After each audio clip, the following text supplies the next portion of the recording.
Ce matin, j'ai 2 questions à vous poser. Et après, on rentre. Alors, il faut se méfier, ça veut dire que les réponses peuvent être longues. La première question, c'est est-ce que vous aimez voyager ? J'espère, en tout cas. Parce qu'en quelque sorte, on va voyager ensemble ce matin. Pourquoi je vous dis ça ? Parce que quand j'ai commencé à préparer ce message, quand j'ai demandé au Seigneur de me guider pour ce message, il m'a fait partir d'un texte qu'on va lire ensemble tout à l'heure. Et ensuite, je lui ai laissé la barre. Et il m'a fait voyager dans des endroits que j'aurais pas imaginé. Il m'a fait découvrir des choses étonnantes et merci Seigneur pour ce moment de préparation qui a été une bénédiction pour moi. Maintenant, j'espère qu'avec mes mots, j'ai réussi à faire la synthèse fidèle de ce voyage. Maintenant que je connais le chemin, je vous emmène avec moi dans le bateau. Et je vous préviens, je ne suis pas un pilote très expérimenté. Donc, il y aura peut-être des petites secousses. Mais si tout le monde reste bien accroché, je vous promets que nous arriverons tous à bon port. Même si certains ont le mal de mer, ça devrait bien se passer, ça devrait aller. Alors, je vous propose de commencer par cette lecture dans l'évangile de Jean, au chapitre 8, à partir du verset 12. C'est un passage qui est ni trop long ni trop court, mais je pense que c'est intéressant de s'en imprégner, d'autant que Nathalie disait tout à l'heure que oui, Jésus a été rejeté, Jésus a été vraiment dans des défis dans son évangélisation pour faire reconnaître qui il est. Et vraiment, ce passage, c'est totalement ça. Donc je commence, évangile de Jean, chapitre 8, à partir du verset 12, Jésus leur parla de nouveau et dit « Je suis la lumière du monde. Celui qui me suit ne marchera pas dans les ténèbres, mais il aura la lumière de la vie. » Là-dessus, les pharisiens lui dirent « Tu rends témoignage de toi-même. Ton témoignage n'est pas vrai. » Jésus leur répondit « Quoique je rende témoignage de moi-même, mon témoignage est vrai, car je sais d'où je suis venu et où je vais. Mais vous ne savez d'où je viens ni où je vais. Vous jugez selon la chair. Moi, je ne juge personne. Et si je juge, mon jugement est vrai, car je ne suis pas seul, mais le Père qui m'a envoyé est avec moi. Il est écrit dans votre loi que le témoignage de 2 hommes est vrai. Je rends témoignage de moi-même, et le Père qui m'a envoyé rend témoignage de moi. » Ils lui dirent donc « Où est ton Père ?» Jésus répondit « Vous ne connaissez ni moi, ni mon Père. Si vous me connaissiez, vous connaîtriez aussi mon Père. » Jésus dit ces paroles, enseignant dans le temple, au lieu où était le trésor. Et personne ne le saisit, parce que son heure n'était pas encore venue. Jésus leur dit encore, « Je m'en vais, et vous me chercherez, et vous mourrez dans votre péché. Vous ne pouvez venir où je vais. » Sur quoi les Juifs dirent, « Se tuera-t-il lui-même, puisqu'il dit, « Vous ne pouvez venir où je vais ?» Et il leur dit, « Vous êtes d'en bas, moi, je suis d'en haut. Vous êtes de ce monde, moi, je ne suis pas de ce monde. C'est pourquoi je vous ai dit que vous mourrez dans vos péchés. Car si vous ne croyez pas ce que je suis, vous mourrez dans vos péchés. » « Qui es-tu » lui dirent-ils. Jésus leur répondit, « Ce que je vous dis dès le commencement. J'ai beaucoup de choses à dire de vous et à juger de vous, mais celui qui m'a envoyé est vrai. Et ce que j'ai entendu de lui, je le dis au monde. » Ils ne comprirent point qu'il leur parlait du Père. Jésus leur dit donc, « Quand vous aurez élevé le Fils de l'homme, alors vous connaîtrez ce que je suis, et que je ne fais rien de moi-même, mais que je parle selon ce que le Père m'a enseigné. Celui qui m'a envoyé est avec moi. Il ne m'a pas laissé seul, parce que je fais toujours ce qui lui est agréable. » Comme Jésus parlait ainsi, plusieurs crurent en lui. Et il dit aux Juifs qui avaient cru en lui, « Si vous demeurez dans ma parole, vous êtes vraiment mes disciples. Vous connaîtrez la vérité et la vérité vous affranchira. » Ils lui répondirent, « Nous sommes la postérité d'Abraham, et nous ne fûmes jamais esclaves de personne. Comment dis-tu, vous deviendrez libres ? » En vérité, je vous le dis, leur répliqua Jésus, « Quiconque se livre au péché est esclave du péché. Or, l'esclave ne demeure pas toujours dans la maison. Le Fils y demeure toujours. Si donc le Fils vous affranchit, vous serez réellement libres. Je sais que vous êtes la postérité d'Abraham, mais vous cherchez à me faire mourir parce que ma parole ne pénètre pas en vous. Je dis ce que j'ai vu de mon Père, chez mon Père, et vous faites ce que vous avez entendu de la part de votre Père. » Ils lui répondirent, « Notre Père, c'est Abraham. » Jésus leur dit, si vous étiez enfants d'Abraham, vous feriez les œuvres d'Abraham. Mais maintenant, vous cherchez à me faire mourir. Moi qui vous ai dit la vérité que j'ai entendue de Dieu. Cela, Abraham ne l'a point fait. Vous faites les œuvres de votre père. Ils lui dirent, nous ne sommes pas des enfants illégitimes, nous avons un seul père, Dieu. Jésus leur dit, si Dieu était votre père, vous m'aimeriez, car c'est de Dieu que je suis sorti et que je viens. Je ne suis pas venu de moi-même, mais c'est lui qui m'a envoyé. Pourquoi ne comprenez-vous pas mon langage? Parce que vous ne pouvez écouter ma parole. Vous avez pour père le diable, et vous voulez accomplir les désirs de votre père. Il a été meurtrier dès le commencement, et il ne se tient pas dans la vérité, parce qu'il n'y a pas de vérité en lui. Lorsqu'il profère le mensonge, il parle de son propre fond, car il est menteur et le père du mensonge. Et moi, parce que je dis la vérité, vous ne me croyez pas. Qui de vous me convaincra de péché? Si je dis la vérité, pourquoi ne me croyez-vous pas? Celui qui est de Dieu écoute les paroles de Dieu. Vous n'écoutez pas parce que vous n'êtes pas de Dieu. Les Juifs lui répondirent, nous n'avons pas raison de dire que tu es un Samaritain et que tu as un démon? Jésus leur répliqua, je n'ai point de démon, mais j'honore mon Père et vous m'outragez.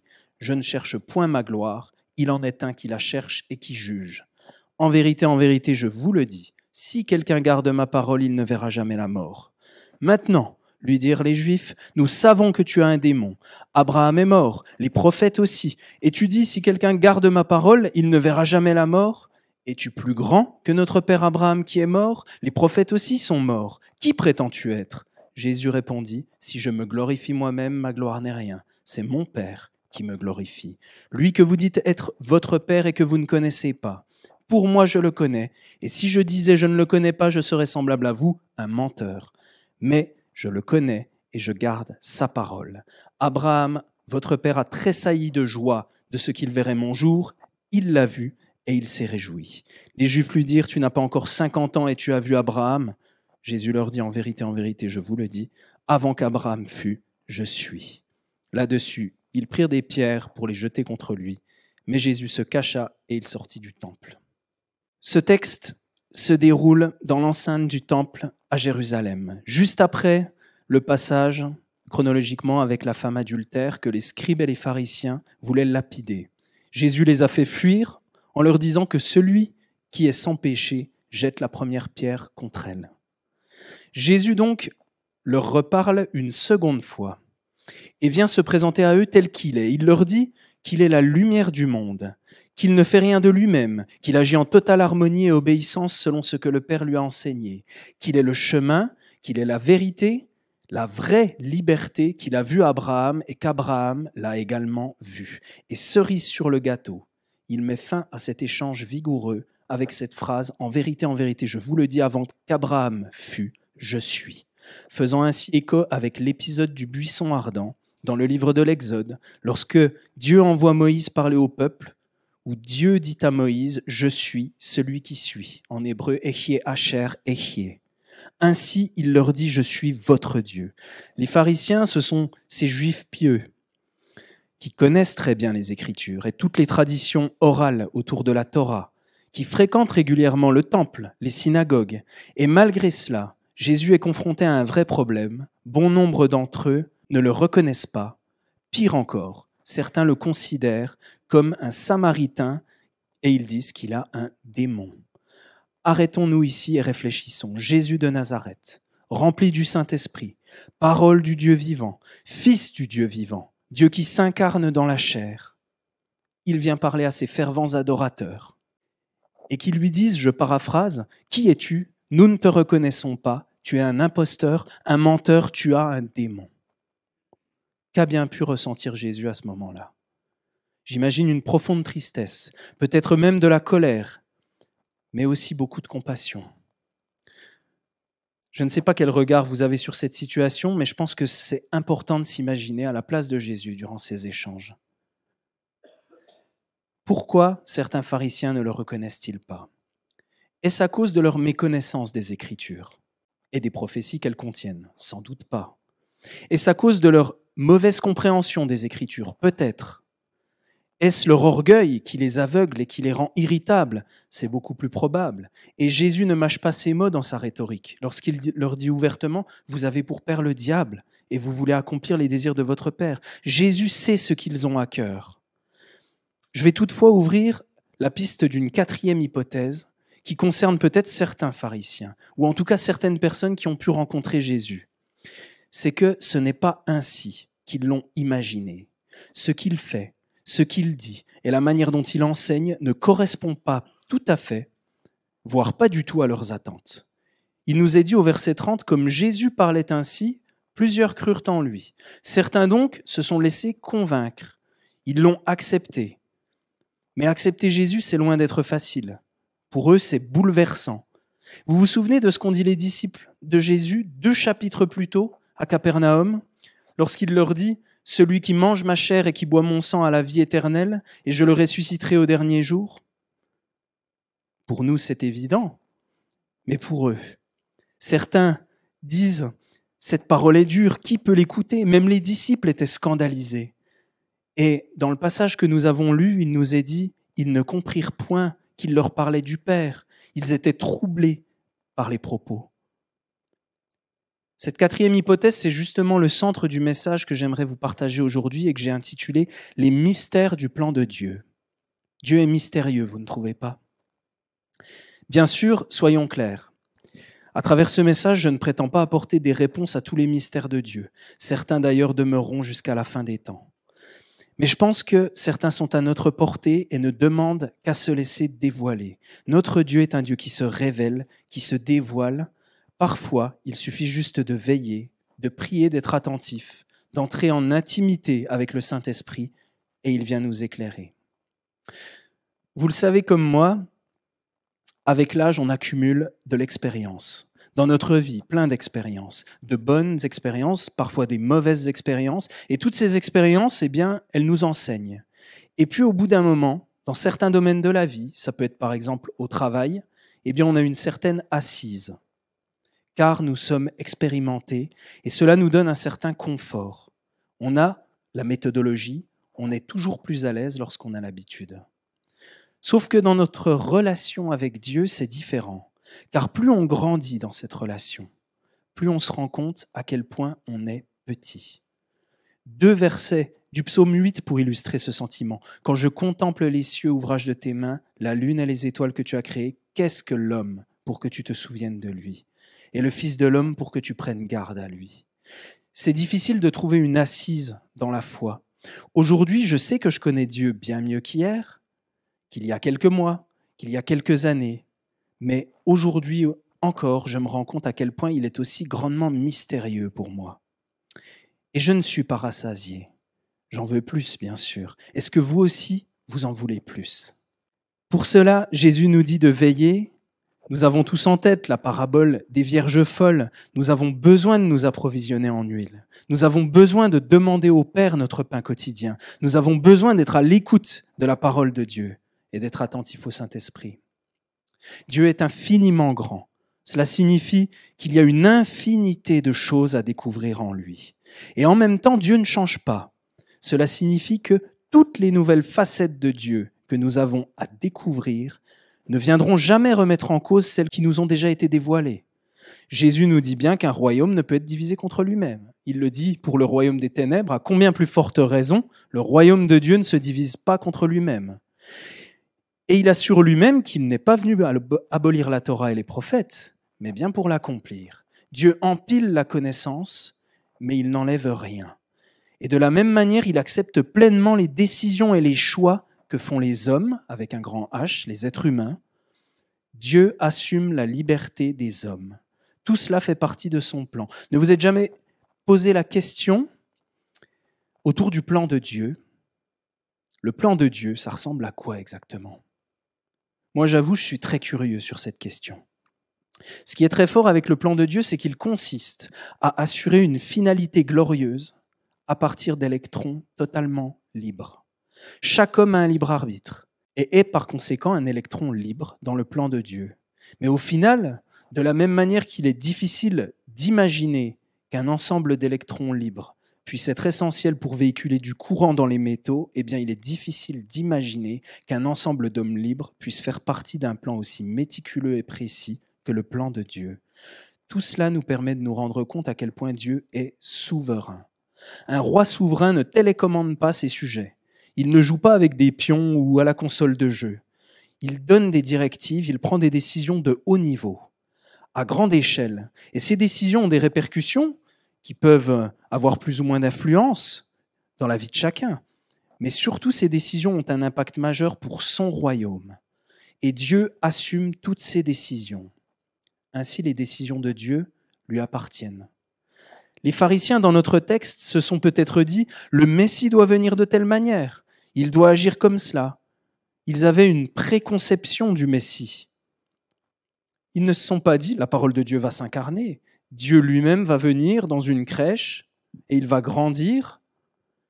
Ils ont en quelque sorte mis l'action de Dieu, la volonté de Dieu dans une boîte, en pensant que l'Esprit de Dieu agit d'une manière et ne doit pas ou ne peut pas agir d'une autre.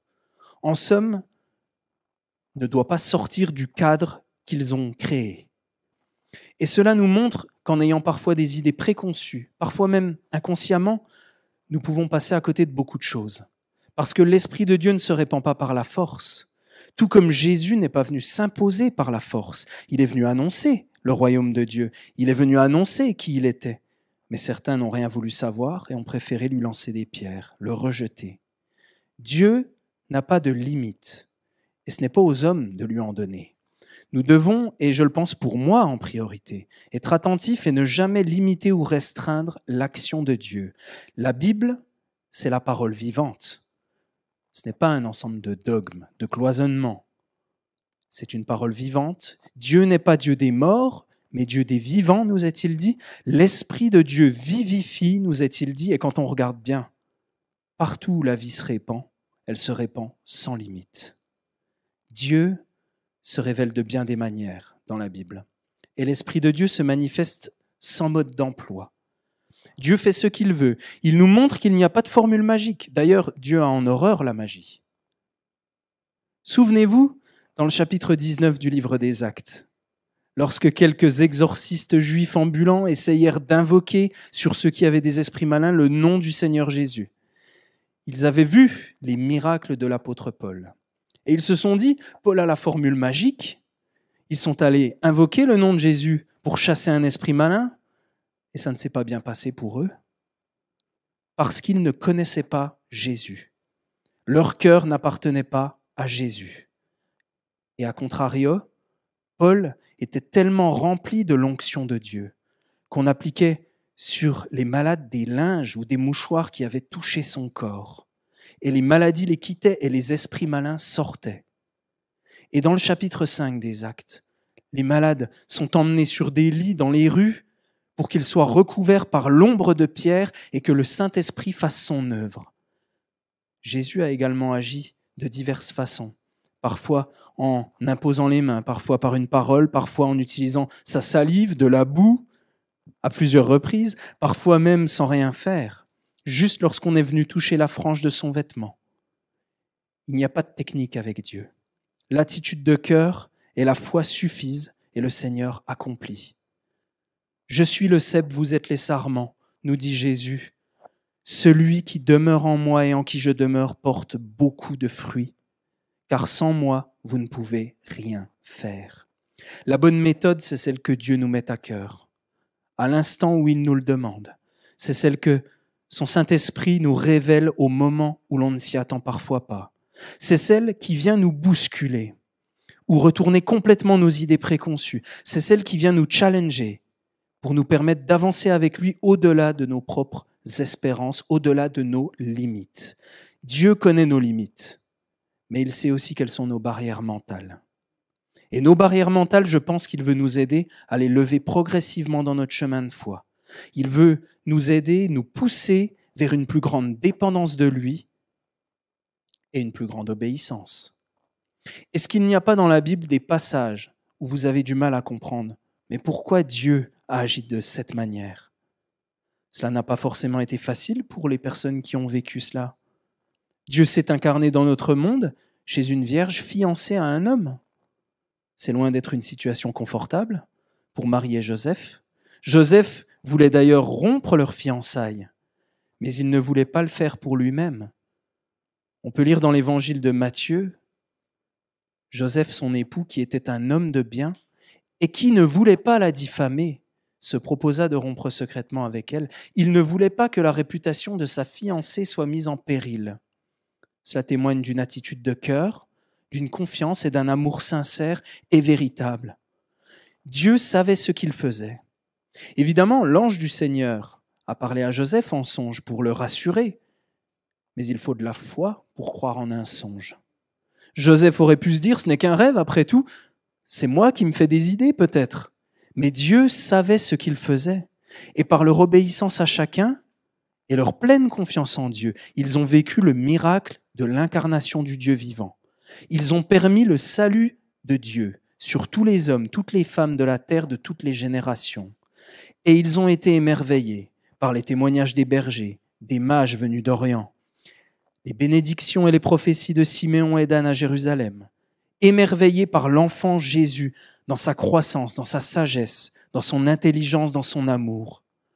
Et Zacharie, vous vous souvenez, le père de Jean-Baptiste, quand l'ange Gabriel est venu lui annoncer la naissance et l'appel de son fils, cette voix qui crie dans le désert. Son père, devant son incrédulité, se voit même perdre l'usage de la parole jusqu'au jour de l'accomplissement de la prophétie. Et Zacharie, pour retrouver l'usage de la parole et ainsi accomplir la volonté de Dieu, a dû s'opposer à une tradition humaine. Il nous est dit dans Luc au chapitre 1, le 8e jour, ils vinrent pour circoncire l'enfant. Ils l'appelaient Zacharie du nom de son père. Mais sa mère prit la parole et dit non, il sera appelé Jean. Ils lui dirent, il n'y a dans ta parenté personne qui soit appelé de ce nom. Et ils firent des signes à son père pour savoir comment il voulait l'appeler. Zacharie demanda des tablettes et il écrivit « Jean est son nom ». Et tous furent dans l'étonnement. Au même instant, sa bouche s'ouvrit, sa langue se délia et il parlait bénissant Dieu. La crainte s'empara de tous les habitants d'alentour et dans toutes les montagnes de la Judée, on s'entretenait de ces choses. Tous furent dans l'étonnement lorsque Zacharie a obéi. Il s'est opposé à cette tradition humaine pour faire la volonté de Dieu et il est ainsi entré dans le plan de Dieu. Parlons de Jéricho. Dans Josué au chapitre 6, il nous est dit Jéricho était fermé, barricadé devant les enfants d'Israël. Personne ne sortait, personne n'entrait. L'Éternel dit à Josué, « Vois, je livre entre tes mains Jéricho et son roi, ses vaillants soldats. Faites le tour de la ville, vous tous les hommes de guerre. Faites une fois le tour de la ville, tu feras ainsi pendant 6 jours. 7 sacrificateurs porteront devant l'arche 7 trompettes retentissantes. Le 7e jour, vous ferez 7 fois le tour de la ville et les sacrificateurs sonneront des trompettes. Quand ils sonneront de la corne retentissante, quand vous entendrez le son de la trompette, tout le peuple poussera de grands cris. Alors la muraille de la ville s'écroulera et le peuple montera, chacun devant soi. Josué et le peuple ont obéi. Ils ont renoncé à toute stratégie militaire, à toute stratégie humaine. Ils ont cru et Jéricho est tombé. Je ne sais pas, mais quand je lis ces passages, il y a quelque chose qui m'interpelle, qui me bouscule, et il y en a plein d'autres, des passages comme ça dans la Bible. Accepter le plan miraculeux de Dieu, c'est accepter d'être bousculé, de rompre avec toutes nos idées préconçues, avec toutes nos habitudes, avec ce qu'on a l'habitude d'entendre, avec ce qu'on a l'habitude de voir, et c'est accepter de ne pas comprendre ce qui se passe. En somme, c'est d'agir par la foi. Qu'est-ce qu'un miracle pour un homme ? C'est quelque chose qui lui paraît naturellement impossible. Qu'est-ce qu'un miracle pour Dieu ? C'est simplement bousculer une habitude humaine, une habitude terrestre. Et c'est pourquoi je pense que Dieu veut bousculer nos habitudes. Dieu est un Dieu de miracles. Il bouleverse les codes de la pensée humaine, cette pensée qui est souvent autocentrée sur elle-même, sur son environnement et sur ses habitudes. Il y a plus. Il y a plus que tout ce que tu as, que tout ce que tu as connu, que tout ce que tu espères. Il y a plus, toujours plus à espérer. Ce que tu ne vois pas, crois-le seulement, et ainsi tu verras la gloire de Dieu. Je vais vous avouer quelque chose. Moi, j'aime bien mon petit confort. J'aime bien, vous savez, la place, la place où est Yann au fond, là, dans la régie, c'est génial. Je maîtrise le matériel, on est tranquille et on a une superbe vue. Quand Laura vient nous tenir compagnie, on peut rigoler un peu aussi, hein. J'aime bien ce petit confort, nous l'aimons tous, ce petit confort, mais la bonne nouvelle, c'est qu'il y a plus. Et si nous voulons plus, et si nous aspirons à plus, avoir plus d'action de Dieu dans notre vie, avoir plus de bénédictions dans notre vie, avoir l'onction du Saint-Esprit couler dans notre vie, alors je pense que le seul moyen, c'est de sortir du petit confort, de notre impression de juste maîtriser les choses. Le plan de Dieu, je le vois un peu comme, c'est de manière très simplifiée bien entendu, mais je le vois un peu comme un ensemble de cases à cocher. Il y en a beaucoup, des centaines, des milliers, des milliards et plus encore. On ne parviendra jamais à tout cocher. D'ailleurs, quand on regarde derrière nous, eh bien, il y a eu déjà pas mal de ratés. Mais la bonne nouvelle, c'est qu'il y en a d'autres devant nous. Et que ces cases à cocher, ce n'est pas une personne qui les coche, c'est l'Église tout entière qui les coche. Et l'Église a à sa tête Jésus. Les ratés du passé ont peut-être déjà été cochés par d'autres personnes qui ont été conduits par le Saint-Esprit. Nous n'avons plus à nous en soucier, mais gardons à l'esprit que le Seigneur en a préparé d'autres. Et si nous sommes fidèles dans les petites cases, eh bien je pense que le Seigneur en donnera de plus grandes encore que nous ne pouvons pas imaginer aujourd'hui. Dieu nous émerveille lorsqu'on ne le met pas dans une boîte. Dieu nous émerveille lorsqu'on lui obéit. Dieu nous émerveille lorsqu'on accepte d'être bousculé. Dieu nous émerveille lorsqu'on le reçoit comme un enfant reçoit un cadeau.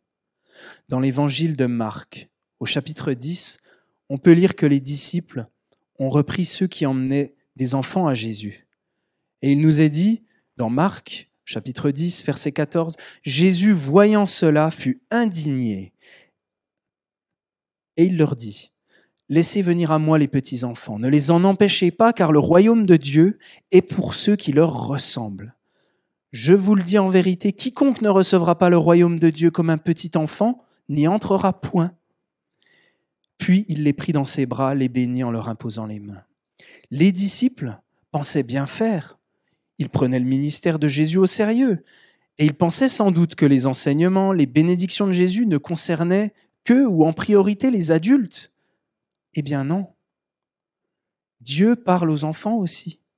La Bible nous le rappelle, notamment, souvenez-vous avec Samuel, lorsqu'Élie comprit que c'était l'Éternel qui l'appelait, lorsqu'il était couché, eh bien il dit à Samuel, « Va, couche-toi, et si l'on t'appelle, tu diras, parle l'Éternel, car ton serviteur écoute. » Je pense que le Seigneur nous appelle tous, en tant qu'enfants de Dieu, à lui dire, « Parle l'Éternel, car ton serviteur écoute. Parle Jésus, car ton disciple écoute. Parle Saint-Esprit, car ton Église écoute. » Jésus leur dit, laissez-les venir parce que c'est comme eux qu'il faut être. Et ce n'est pas l'inverse. Ce n'est pas à eux de devenir des adultes, c'est à vous de redevenir des enfants. Dieu ne nous demande pas d'être des adultes. Il nous demande d'être comme des enfants. Et les enfants, ça fait des erreurs. Les enfants, ça peut aussi faire des bêtises parfois.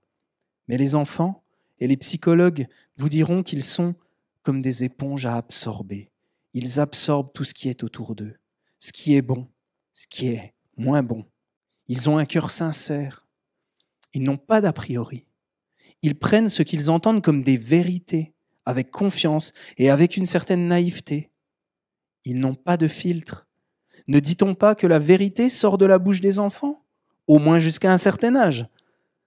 Les enfants ne font pas de plan sur la comète.